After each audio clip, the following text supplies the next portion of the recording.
اعوذ باللہ من الشیطان الرجیم بسم اللہ الرحمن الرحیم۔ میں آپ کو ایک صحابی کا واقعہ سناتا ہوں۔ اس واقعے کی سند تو مجھے نہیں معلوم کہ سند مضبوط ہے یا کمزور ہے یا موضوع ہے، وضع کی گئی ہے یا ضعیف ہے، سند کا مجھے نہیں پتہ، لیکن صرف نصیحت حاصل کریں اور سبق حاصل کریں۔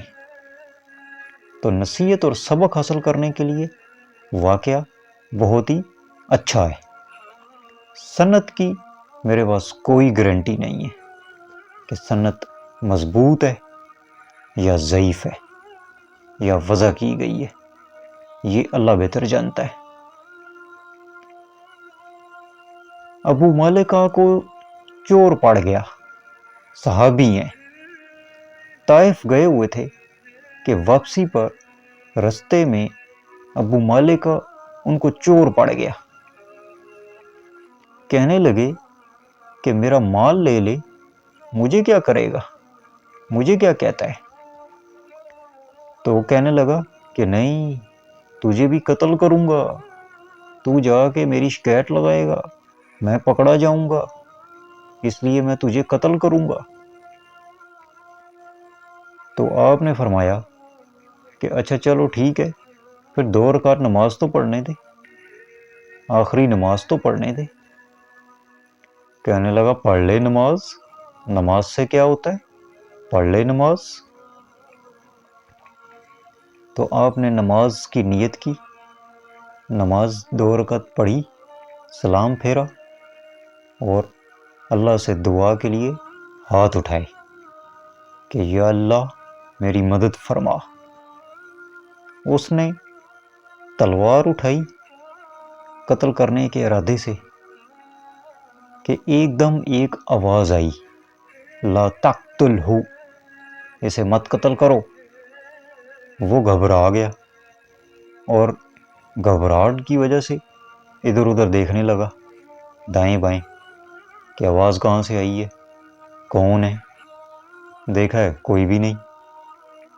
اس نے پھر دوسری دفعہ تلوار اٹھائی، پھر ایک دم ایک آواز آئی، لا تقتلہ، اسے مت قتل کرو۔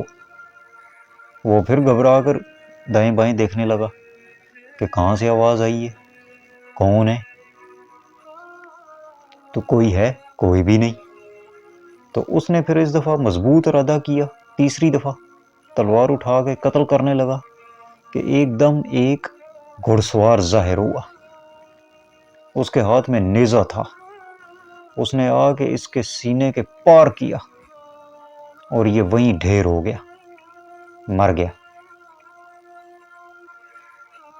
تو صحابی نے کہا کہ میرے دوست، تمہارا شکریہ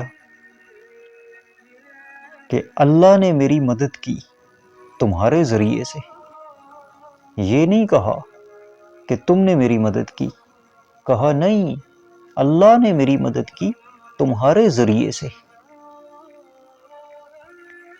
تم کون ہو؟ تو اس نے کہا کہ میرے دوست، بس تم نے جب اللہ سے دعا کی کہ میری مدد فرما، تو اللہ نے تمہاری مدد کے لیے مجھے بھیج دیا اور میں تمہاری مدد کے لیے پہنچ گیا۔ تو یہ ایمان کا لیول ہونا چاہیے، ایمان کی مضبوطی ہونی چاہیے اور اللہ کی ذات پر توکل ہونا چاہیے کہ ہمارا ایمان مضبوط ہو، ہمارا توکل مضبوط ہو تو اللہ کی ذات ہماری مدد ضرور فرماتی ہے۔ تو پھر ہمیں اور کہیں بھی جانے کی ضرورت پیش نہیں آتی، کیونکہ اللہ ہی ہمارے لیے کافی ہے۔